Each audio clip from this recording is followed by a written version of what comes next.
have the magic chicken too," said Jack cheerfully, "and I'll get it back." Late the following morning, the giant said to his wife, "Where's the chicken?" "Oh, it's somewhere around here," said the giant lady. The giant's nose started to twitch. "Fee, fi, fo, fum," he said. "I smell a greasy boy." Well, the giant put two and two together and came up with a beanstalk. "That greasy boy has stolen my magic chicken," he roared. He went running toward the beanstalk and got there just in time to miss, and only by a tail feather, grabbing Jack and the magic chicken. Jack slid down the beanstalk, but the giant came after him. When Jack reached the ground, he grabbed his axe and chopped the beanstalk through. With a tremendous roar, the giant came plummeting down. Now, Jack and his mother have a bag of gold, a magic harp, a magic chicken, and a hole in the backyard that will take until Tuesday to fill in. The Golden Crab. Once upon a time, there was a fisherman who had a wife and 3 children. Every morning he used to go out fishing, and whatever fish he caught, he sold to the king. One day, among the other fish, he caught a golden crab.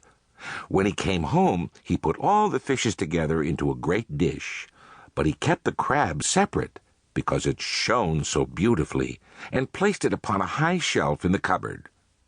Now, while his wife was cleaning the fish, she tucked up her gown so that her feet were visible, which wasn't the polite thing to do in those days. Suddenly, she heard a voice that said, let down your petticoat that lets your feet be seen." She turned around in surprise, and then she saw the little golden crab. "What? You can speak, can you, you ridiculous crab?" she said, for she was not pleased at the crab's remarks. Then she took him up and placed him on a dish.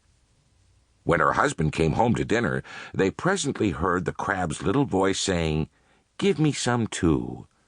They were much surprised, but they gave him something to eat. When the old man came to take away the plate which had contained the crab's dinner, he found it full of gold, and as the same thing happened every day, he soon became very fond of the crab. One day, the crab said to the fisherman's wife, "Go to the king and tell him I wish to marry his younger daughter." The old woman went accordingly and laid the matter before the king, who laughed at the notion of his daughter marrying a crab. He did not decline the proposal altogether, because he was a wise king and suspected that the crab was likely a prince in disguise. For how else could he demand such outrageous requests?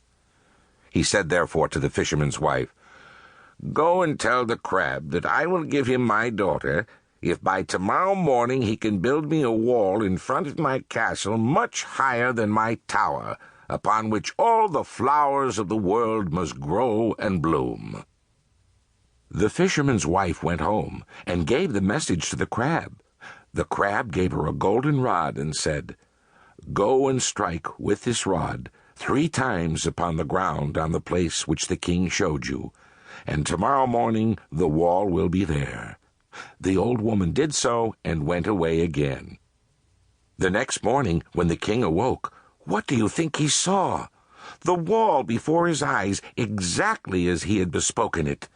Then the old woman went back to the king and said to him, "Your Majesty's orders have been fulfilled." "That is all very well," said the king, "but I cannot give away my daughter until there stands in front of my palace a garden in which there are 3 fountains, of which the first must play gold, the second diamonds, and the third brilliants." So the old woman had to strike again 3 times upon the ground with the rod, and the next morning the garden was there. The king now gave his consent, and the wedding was fixed for the next day. Then the crab said to the fisherman, "Now, take this rod, go and knock with it on a certain mountain. Then a man will come out and ask you what you wish for. Answer him thus: 'Your master, the king, has sent me to tell you that you must send him his golden garment that is like the sun.